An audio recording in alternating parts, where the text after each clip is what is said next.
Je suis Etoun de la Léquier. Voilà. Vous vous présentez et après vous prenez la parole. Ok, merci pour la parole. Moi, c'est Marc. Je ne sais pas si je dois dire ma tribu, mais je suis Bamileke. Oui. On sait déjà qu'on est Camerounais, mais on vient d'où? Parce que d'où on vient structure aussi un peu notre pensée. D'accord, je suis Bamileke. Et ça aide à comprendre pourquoi l'autre dit telle chose et il ne dit pas telle chose. D'accord. Il n'y a pas de problème. Donc, déjà, vous allez m'excuser, j'ai pas suivi tous les 4 heures du direct, mais j'ai pris la dernière heure. Et comme vous avez vu mes commentaires, je suis plutôt bien d'accord avec ce que vous racontez, votre analyse. Je pense que c'est bien fait. Et comme j'ai dit en commentaire, j'avais juste une seule question. J'essaie de comprendre pourquoi vos analyses sont toujours comparées au Bamileke en fait. Genre, si vous voulez défendre les intérêts de votre communauté, pourquoi vous voulez toujours vous comparer au Bamileke en fait? C'est tout, c'est ma question. Bon, tu es Bami tout d'abord. Je suis Bamileke de Tchang. Donc tu n'es pas Bamileke, tu es Tchang. Ok? C'est quoi la différence? Je vais te dire la différence. Il n'y a pas une tribu qui s'appelle Bamileke. Je ne suis pas monté pour ça. Non, attends. On va arriver. On va arriver. Tu es Tchang. Moi, je suis un Etoun. C'est ce qu'on est. Ça ne doit souffrir d'aucune contestation. Ça ne doit pas être un élément de honte. C'est ce qu'on est, de l'authenticité de ce qu'on est dans les origines. Bon, maintenant, tu me dis pourquoi pour défendre nos intérêts, on prend pour référence ou on compare. Tu as dit on compare. Et moi, je me compare pour Bamileke. Je prends juste acte que ils ont fonctionné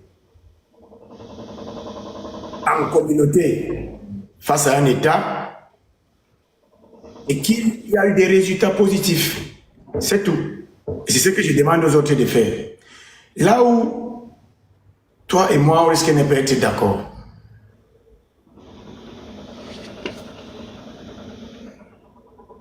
C'est quand parfois vous justifiez quelque chose qui est flagrant. Je vais m'expliquer. Je savais que je ne parlais pas très Bamileke aujourd'hui là. Mais si certains gens se plaignent quand même qu'il y a un problème foncier, c'est vrai qu'il faut aller voir la cause, à la source du problème. Mais quand les autres commencent à faire le déni des réalités, ça donne l'impression qu'ils sont complices, alors que parfois ils ne sont même pas complices. Si tu m'écoutes là, tu me suis bien. Je vous suis bien, docteur. C'est-à-dire, si tu vois des gens qui pleurent, écoute, attends, si tu vois des gens qui pleurent, ils te disent, on est en train d'arracher nos terres, on arrache nos terres, oh machin, tout ça là. Il y a deux attitudes à tenir. Soit c'est vraiment qu'on arrache la terre des gens, et donc il y a un désordre foncier. Effectivement. Et vous admettez qu'il y a ce désordre foncier, et on pose les problèmes dès la base, à la source. C'est quoi le problème? Okay. L'autre attitude, c'est dire que non, il n'y a pas de problème. Et c'est là que le problème naît souvent entre vous et moi. D'accord, docteur. Est-ce que je peux juste répondre sur ce point? Oui, tu peux répondre.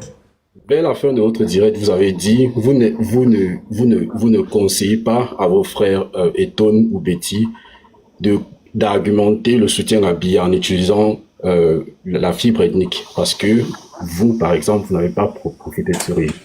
Du coup, vous ne voulez pas prendre les pots cassés de par votre identité ethnique. Et je crois que c'est la même chose que les Bamileke. Ceux qui arrachent les terres, je sais pas, à Douala ou à Yaoundé, c'est pas tous les Bamileke. Oui, ça peut être les Bamileke, mais ce sont pas tous les Bamileke. Donc, du coup, quand vous venez vous dire les Bamileke ont arraché. Non, moi, je ne dis même pas que vous arrachez la terre, ça veut dire que tu me suis pas. Moi, j'ai des. C'est la même façon dont les gens disent que les Betty profitent de ce régime. Et c'est ça que tu viens de rejeter. Donc, il faut citer les gens qui arrachent les terres. Si ce sont des hommes d'affaires, il faut les citer. En prenez-vous à eux. Mais quand vous dites les Bamileke ont arraché les terres, on se sent aussi. Non, moi, il ne dit pas que les Bamileke ont arraché les terres. D'expliquer. Écoute. C'est ça, en fait. Toi, tu veux que je dise ce que je dis, soit tu veux que je dise ce que les autres disent. Moi, je ne dis pas que les Bamileke ont arraché le terrain. Moi, je dis que les peuples autochtones et le système arrachent la terre pour donner aux autres. Moi, je dis que les Bamileke sont bénéficiaires d'un système ou sont bénéficiaires d'un comportement de la part de nos élites et du système et du président de la République lui-même. Je vais m'expliquer. Tu sais, il y a ce qu'on voit et ce qu'on ne voit pas. Ce qu'on voit, c'est le Bamileke qui a construit, d'accord? Ce qu'on ne voit pas, c'est qui lui a donné la terre. Ce qu'on voit, c'est le Bamileke qui a le projet minier. Ce qu'on ne voit pas, c'est qui a signé le décret. Donc moi, je dis, on prend un raccourci en allant attaquer les Bamileke qui sont bénéficiaires si on laisse les premiers responsables. Et c'est pas si tu as compris ce que j'ai dit là. Je vous comprends très bien, mais jusque-là, vous avez dit... Maintenant, par rapport à la stigmatisation politique,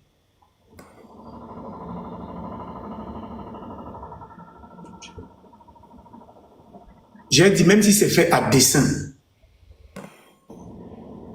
il y a ce qu'on appelle la majorité. Et quand la société vous calque quelque chose, même si vous n'êtes pas ça, vous devenez ça. Par exemple, on dit que les bêtis ont le pouvoir. C'est vrai, non? Mais c'est ce que vous venez de non, démontrer que vous ne voulez plus faire. Non, attends d'abord. Plus avoir ce calcage, en fait. Non, attends d'abord. Moi, j'ai dit qu'ils ont le pouvoir.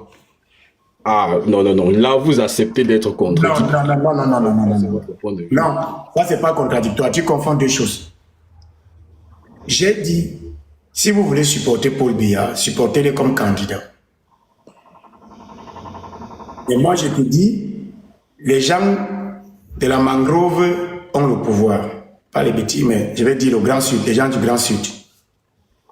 Parce qu'on appelle ça, on ne peut pas dénier la réalité. On ne fait pas semblant ici. Le président de la République est boulot. OK? On est dans un système ultra présidentialiste. OK? Donc, le pouvoir est entre les mains des boulous. Ça ne souffre d'aucune contestation. Maintenant, les boulous appartiennent, un, à un grand groupe ethnique, deux, à une aire géographique. Et donc, on peut associer le pouvoir des boulous à ces groupes ethniques ou à cette aire géographique. C'est comme ça partout. C'est pas la magie. C'est pas la sorcellerie. Et où je ne suis pas d'accord, c'est que, ayant ce pouvoir, vous indexez les autres comme responsables de votre situation. Est-ce que tu as maintenant compris mon paradoxe? Ouais, je vous comprends. Même comme je ne suis pas d'accord, je comprends. Non. Moi, je veux dire, les gens qui attaquent les Bamileke, qui indexent les Bamileke, y compris moi, j'indexe les Bamileke dans certaines choses. Le paradoxe, c'est que, au moment où tu te dis, mais est-ce que des gens qui n'ont pas le pouvoir pour vous arracher des terres, est-ce que tu comprends un peu ce que je dis là? Ouais. Les gens qui disent que Bamileke monopolise la chambre de commerce, à un moment tu dis, mais la chambre de commerce, c'est le président de la République qui signe le décret. C'est lui qui a il est le grand joueur, le grand tout. Au lieu de dire que Bamileke monopolise la chambre de commerce et le commerce, il serait mieux de dire que le président de la République est incapable dans la répartition des richesses. Simplement.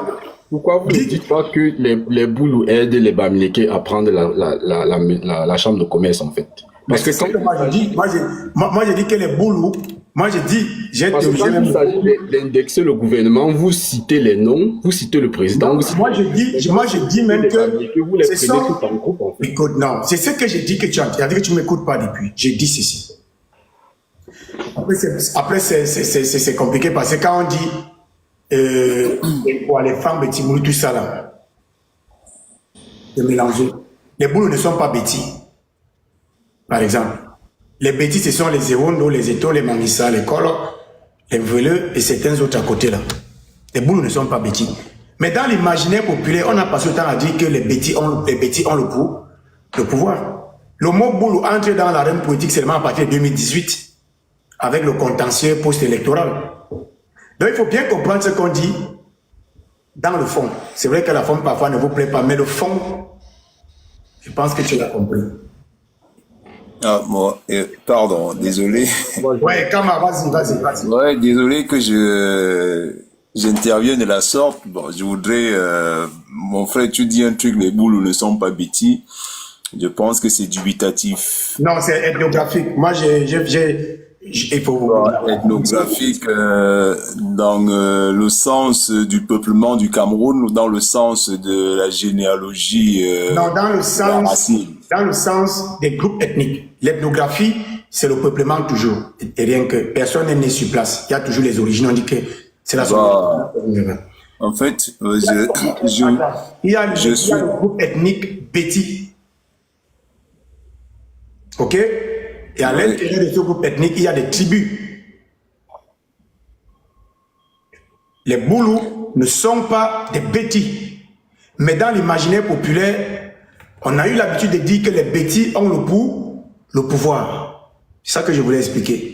On m'a pas... Ouais, je comprends ce que tu dis, mais les bases, je pense qu'il faut que nous les posions clairement, parce que dire que les boules ne sont pas bêtis, Non, ils sont pas au niveau Bétis. linguistique déjà, bon, je ne contredis pas absolument ce que tu dis, mais j'essaie d'apporter le peu de Vas-y, connaissances que j'ai aussi dans le domaine, vas-y. de l'ethnographie, des traditions, des cultures, du peuplement du Cameroun. Et je pense que le peuplement du Cameroun, si on se réfère à cette donnée, la donnée du peuplement, les Bouloussong appartiennent à la grande famille Béti, hein, parce que Non, non, le non, non, peuplement non. des... Attends, quand même que j'aille jusqu'au bout de ma pensée, de ma Vas-y, vas-y, réflexion.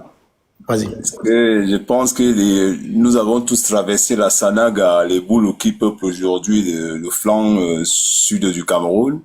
Les Ntoumou aussi, il y a les Ntoumou qui y sont, il y a les Ntoumou, il y a les Boulous.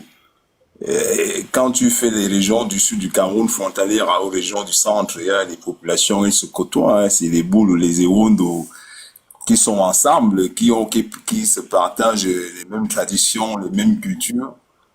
Bon, moi, sur ce point-là, sur le point culturel, le point des us et coutumes, je dis que les boules sont des bêtises, mais sur d'autres points que je maîtrise peut-être pas, que toi, tu maîtrises beaucoup mieux que moi, tu as certainement tes critères. Je... Bah, au niveau de, en fait, c'est pas là mon problème. Moi, je voulais Ouais. surtout intervenir par rapport à cette histoire de terrain. J'étais écouté là depuis quelque temps. Je te donne totalement raison sur beaucoup de points. Mais il y a des points sur lesquels je pense qu'il faille peut-être mieux revoir, mieux repenser, mieux réfléchir. Allons-y. Parce que le problème des terrains dont on parle aujourd'hui, il prend de l'ampleur. Il prend de l'ampleur parce qu'il y a des choses qu'on a oublié de faire ou qu'on n'a pas faites, ou des choses qu'on ne fait pas toujours pour que les terrains soient, pour que les choses soient pensées en fait et que tout le monde s'y retrouve. Moi, j'accuse déjà mes frères, je suis Béti, j'accuse le peuple Béti de façon générale ou de façon particulière, je suis Wondo, pour la vente des terrains, parfois qui ne sont nullement titrés, juste parce qu'on a faim, on a soif, et on oublie qu'en vendant le terrain, on se vend soi-même un peu, on vend les traditions, on vend la culture, on vend le peuple, on vend le futur, on vend l'héritage, mais juste parce qu'on a besoin d'un peu d'argent et on sait de toute une valeur, toute une richesse. Parfois, il y en a qui vont jusqu'à vendre les tombes de leurs aïeux, qui vendent les tombes de leurs enfants parce qu'elles sont sur le terrain, sur un terrain sur lequel ils ont besoin, juste ils ont besoin d'argent, ils vendent une parcelle de terre. Le problème des Bamileke, je pense qu'ils en profitent. Ils profitent du fait, soit de la naïveté de certains, soit vraiment de l'incapacité des autres à produire des moyens qui leur donnent de vivre. Et ils s'accrochent sur la vente des terres. Donc, soit on est naïf, soit on est idiot, soit on ne sait pas ce qu'on fait et on vend ces terres. Ailleurs, si on prend l'exemple de l'Ouest, même chez les Bamileke, je connais bien l'Ouest du Cameroun. J'ai pas beaucoup entendu des terrains vendus. Déjà, entre les Bamileke ne se vendent pas vraiment les terres. Et ils les vendent encore aux autres. Bon, je crois qu'il y a bien des gens d'ailleurs qui voudraient s'y installer. Peut-être qu'ils en ont acheté, qui ont acheté des terres. Mais c'est pas comme chez nous. Où moi, j'ai vu mes oncles maternels. Ils ont vendu des terrains dans les années 90-2000. Que si ces terres-là, ils les avaient gardées jusqu'à ce jour, tout le monde serait riche dans la famille. Mais ils les ont bazardés, comme on dit, parce qu'ils voulaient s'acheter une vieille, ils voulaient épouser une femme, ils voulaient s'acheter une moto, ils voulaient, pour des futilités. Et je pense que c'est là que nous devons poser la base du problème. Qu'est-ce qu'on fait pour ne plus vendre les terres? À quel niveau là que le combat il commence? C'est pas qu'on ne devrait plus vendre, on ne devrait pas vendre les terres. C'est normal, nous sommes dans la ville qui attire les uns les autres. Nous, Yaoundé, c'est la capitale. Les uns les autres vont venir s'y installer. Mais il faut que nous sachions comment vendre les terres. Et ce qui est malheureux, c'est qu'après que nous avons vendu ces terres, ceux à qui nous avons vendu ces terres aujourd'hui ont une certaine condescendance à notre égard. C'est pour ça que ceux qui les ont vendus et qui ont honte aujourd'hui disent qu'on les leur arrache. On ne les leur arrache pas, ils les vendent. C'est la honte qui fait qu'ils disent que c'est un alibi en fait pour moi. C'est un alibi. Donc ce que je pense c'est que, je te vois, tu es un jeune comme moi. C'est à nous, les jeunes BT, de repenser aujourd'hui les fondamentaux de ces actes-là. À qui on vend, comment on vend, pourquoi on vend, où on vend. On ne peut pas aller vendre une terre où on a enterré nos aïeux, où on a enterré ton père, ta mère, tes frères, tes sœurs, tes arrière-grands-parents. On ne peut pas le faire. Quelqu'un qui le fait, il faut que nous nous engagions à ce que celui qui vend une telle terre, qu'il subisse les conséquences qui vont avec. Tant qu'il n'y aura pas de punition, de condamnation, les gens vont continuer à vendre les terres comme ils veulent, quand ils veulent et où ils veulent. Il faut que nous posions les bases de la vente des terres, que ça rentre dans nos traditions, dans nos cultures, dans notre façon de faire. Les terres, on ne peut les vendre que si toute la communauté est d'accord. Ce n'est pas une question de famille, ou de frère, ou de sœur, ou de je suis le fils de tel nom. Les terres doivent être vendues avec la vie, l'accord de toute une communauté. Tant que la communauté n'est pas entièrement d'accord, aucune terre n'est vendue. Et celui qui le fait, il subit les conséquences qui vont avec. C'est ce qui se passe chez les bassins. Hein. Les bassins ne vendent pas les terres parce que chez eux, il y a des interdits. Si tu vends des terres, tu subis les conséquences qui vont avec. C'est un peu ce que je voulais te dire. C'est mon petit point de vue. On va là-bas. Attendez là, s'il vous plaît. Alors, sur cet angle-là, par exemple, je répète, quand tu dis comment protéger le foncier, à qui et pourquoi on vend la terre? Tu as dit précédemment, on vend soit parce qu'on est naïf, soit parce qu'on n'a pas les moyens pour suivre et tout ça. Non. Je dis, si on est naïf, la faute nous incombe. Ça veut dire qu'on a des parents qui ne nous ont pas éduqués. S'il vous plaît, quand vous montez la métro, est-ce que je ne sais pas si on est d'accord jusqu'à ce niveau-là, Kama? Ouais, je suis totalement d'accord. Dans tu as pris deux hypothèses. Soit on est naïf, soit on n'a pas les moyens et on va. Alors, si on est naïf, ça veut dire qu'il y a un problème d'éducation à la base, éducation communautaire, éducation à la famille. La transmission de valeurs, c'est quoi la terre? On sait que la terre, notre identité culturelle est essentiellement liée à la terre. La terre, ah, ça c'est fondamental. Hein. Voilà. Et pour maintenant, quelles sont les valeurs qu'on nous a transmises? Bah, justement, de vilipender. Deuxième chose maintenant, si on prend comme alibi le fait qu'on n'a pas les moyens, et donc on est obligé de vendre la terre, là encore c'est très grave. Ça veut dire que les nôtres qui avaient jadis une position privilégiée n'ont pas su transmettre les capacités de production des moyens aux autres générations, et les autres se trouvent donc sans moyens, et peut-être ils se trouvent à faire ça. Non, de toutes les manières, la responsabilité nous incombe en premier lieu. Maintenant, il faut quand même qu'on distingue quelque chose de très pertinent. Il faut qu'on distingue la vente des lots de l'attribution de grandes superficies par l'État. OK? C'est-à-dire les grands projets miniers, les grands projets d'exploitation forestière, tout ce qui va avec. Même dans le banc, ça a déjà pris feu là-bas. Les gens n'en ont pas vendu, ils n'ont pas donné. Parce que l'État n'associe pas les populations. C'est parce que là-bas, les populations autochtones n'ont pas été associées. C'est ça le problème de l'État, oui. Ou même parfois, ont été associés au travers de leurs élites qui ont reçu des prébendes. C'est ça le problème, oui. Je suis d'accord avec vous. Hein. Je suis totalement d'accord. Donc moi, je suis dans ta logique. Tu dis, parce que c'est ta question la plus importante. Pardonne-moi de te couper une seconde. Vas-y. Peut-être que l'État, dans son ambition, dans son projet, dans sa façon de faire, pense. J'ai fait un master au Cameroun sur la durabilité. L'État pense de façon durable. L'État pense de façon pérenne. L'État est là pour protéger le peuple. Mais il se pose un problème au Cameroun qui est fondamental et qui tue le Cameroun sur beaucoup de points. C'est que les élites, comme tu disais tantôt, c'est eux les meurtriers, les vrais meurtriers de la politique gouvernementale, de la politique de l'État. C'est eux les assassins, les tueurs. Quand il y a un projet comme celui que tu évoquais tout à l'heure là sur, par exemple, non, projet celui de la construction de l'Ompangare, le chef de l'État, il va bien vouloir associer les populations locales. Mais pour associer les populations locales, il faut passer par les élites, c'est-à-dire ceux-là qui ont été élus d'une manière ou d'une autre par les populations locales, villageoises, autochtones. Oui. Mais qu'est-ce qui se passe?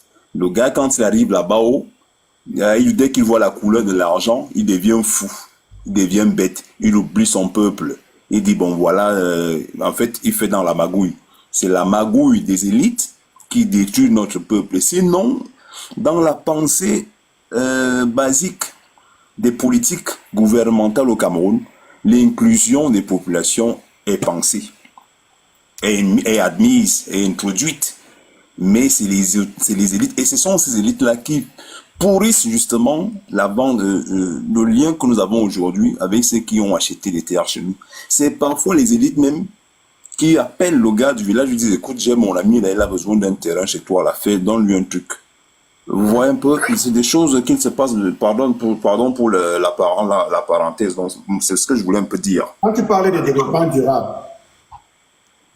sur le plan social, le plan économique et le plan environnemental, est-ce que ces grands projets obéissent à ces trois critères?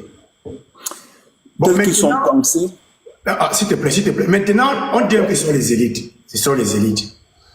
Le président de la République lui-même, qui est le premier responsable envers les citoyens, quels sont les mécanismes qu'il met sur pied pour s'assurer de la participation effective des communautés locales ou des peuples autochtones dans ces grands projets? Parce qu'il y a ça aussi. C'est-à-dire, parce que face à l'État, dans notre contexte là, quand il y a des grands projets comme ça là, les populations s'agressent à l'État, pas aux élites en principe. Les élites sont un intermédiaire, d'accord? Donc l'État rend compte, ou l'État s'assure de l'effectivité de cette durabilité du projet envers les populations, pas envers les élites. Quels sont maintenant les mécanismes que l'État a mis sur pied pour contrôler l'effectivité du point de vue social, économique et environnemental de ces grands projets? C'est ça. Et donc, on peut pas. Moi, je dis, c'est l'État même qui a fabriqué ces élites pour jouer le rôle qu'ils sont en train de jouer. Ah, il y a peut-être ça aussi. Bonjour à tout le monde. Bonjour. Non, attendez, s'il vous plaît, attendez. Quand vous montez, vous attendez. Okay. Dans ma manière de voir, je me dis que c'est l'État même qui nous a placé ces élites, qui nous a fabriqué ces élites dans la zone du Grand Sud. Parce que bizarrement, ce n'est pas qu'il n'y a pas les terres au septentrion ou il n'y a pas les terres à l'ouest. Mais pourquoi l'État ne brade pas là-bas? J'ai pris un exemple simple là. L'État voulait extendre l'aéroport de Bafoussam. Les populations avaient les élites. S'ils sont opposés, ça n'a plus eu lieu. L'État voulait mettre sur pied le parc Lachelle et tout pourri là, au septentrion là. Tu as vu les gars encercler, même le gouverneur, le préfet, tout ça, ils ont protesté, ils ont dit non, ces terres sont les terres communautaires et tout. Ça veut dire que l'État essaye ça partout. Mais sauf que chez nous, on a le problème de l'élite. Ouais, c'est l'un des problèmes que j'évoquais tantôt. Ceux qui nous représentent très mal. Faut qu'on se le dise clairement. Ils font très mal leur boulot. Ils pensent à manger et à boire. C'est ça qui contamine le reste de nos populations. Parce que quand ils arrivent dans nos villages, ils arrivent avec une grosse voiture, avec 2 bœufs. Qu'est-ce qu'il va enseigner aux gens si tu arrives à chaque fois quand tu vas les voir avec une voiture et 2 bœufs, des bouteilles de bière? Tu vas créer une habitude chez ces gens. Ils vont vouloir manger du bœuf et boire de la bière à chaque fois qu'il y a une transaction à faire. Ils ne vont plus penser à pouvoir créer des conditions qui permettent qu'ils s'auto-emploient, qu'ils produisent de la richesse eux-mêmes, qu'ils soient indépendants. Si à chaque fois tu me donnes du poisson sans me montrer comment pêcher, je vais rester indépendant de ta façon. Tu as vu Roméo Dika. Roméo Dika, il faire. fait une prestation de service des centaines de millions. Il y a des élites qui peuvent aider à ceux qui reçoivent son paiement. Maintenant, on peut donner un peu de temps en temps, un peu d'argent pour manger. Et c'est quoi? Je dis après une émotion, on de ça, parce qu'on ne s'affranchit pas de ça, on doit s'affranchir de ça nous-mêmes. Regarde chez nous, mais les élites aussi jouent un rôle fondamental dedans. Hein. Comme ton papa t'a éduqué à te construire, tu vas le faire. Mais si ton papa t'a éduqué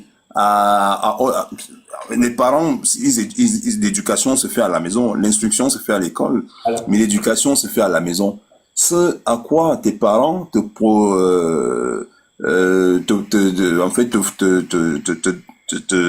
font te développer, en fait, ce à quoi vers ça à quoi ils t'orientent, c'est ça.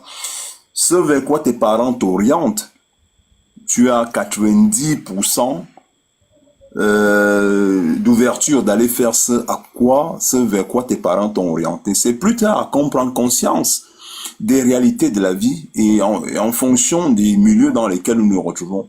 Mais si on reste plongé dans l'éducation que nous recevons de nos parents, nos réactions vont être à 90% assujetties à l'éducation de nos parents. Mais maintenant, quand nous sommes sur le terrain, les réalités sont autres. Ça veut dire que si on t'apprend à manger sans travailler et qu'il n'y ait pas une réalité en face de toi qui te fasse comprendre qu'il est temps de travailler pour manger. Tu vas toujours chercher à manger sans travailler. Eh ben, ceux qui vendent les terres, ils sont dans la logique parce qu'ils ont les terres, les parents ont légué les terres. Ils sont dans la logique de gagner facilement de l'argent. C'est parce qu'est-ce qui se passe après qu'ils ont vendu une portion de terre. Quand l'argent finit, qu'est-ce qu'ils font après? Ils cherchent à vendre une deuxième. Mais si on leur avait mis dans la tête que la terre, on ne la vend pas, on l'exploite. On de la terre, on tire des richesses. Parce que ta terre, c'est ta richesse. Si tu vends ta terre, tu vends ta richesse. Et quand bien même tu vas la vendre, il faut que tu la vendes de telle façon qu'il y ait une plus-value. Une plus-value? Oui, de telle façon à ce qu'il y ait... On vend les terres depuis une trentaine, quarantaine d'années, mais on est toujours pauvre. Ça veut dire qu'il n'y a pas de plus? Il n'y a pas de plus-value. Ça veut dire qu'on vilipende les terres. Si on aurait vendu des terres et que maintenant on possédait des grands hommes d'affaires à cause de ça, des commerces, machin, on dit d'accord, on a vendu la terre, mais ça a généré une plus-value. Ça a rapporté, oui. Vous vendez la terre pour devenir de plus en plus pauvre, comment? Ah, c'est là le problème. C'est là qu'il faut poser. C'est pour ça que moi je dis qu'il faut que nous rentrions à la source. Qu'on dise, celui qui vend la terre, qu'il la vende avec l'aval de toute la communauté. Les autorités administratives et les autorités villageoises, donc locales. Il faut que 90% du village soit d'accord. Et s'il insiste, s'il vend, qu'il subisse les conséquences de son acte. Même s'il faut aller jusqu'à la vie, si on n'arrive pas à ce niveau, nos enfants n'auront pas où ils vont pratiquer leur tradition. Pas où nous enterrer, nous on est fini. Ça c'est clair. Ça, si on ne fait pas ça, si on ne prend pas ces décisions-là dès maintenant, nous allons être enterrés dans l'eau. On va jeter nos corps à l'eau. On va brûler, nous allons être incinérés. Il faut que nous prenions ces décisions-là chez les bêtis dès maintenant, qu'on dise le bêtis qui vend sa terre sans l'approbation de toute la communauté, de toute la religion.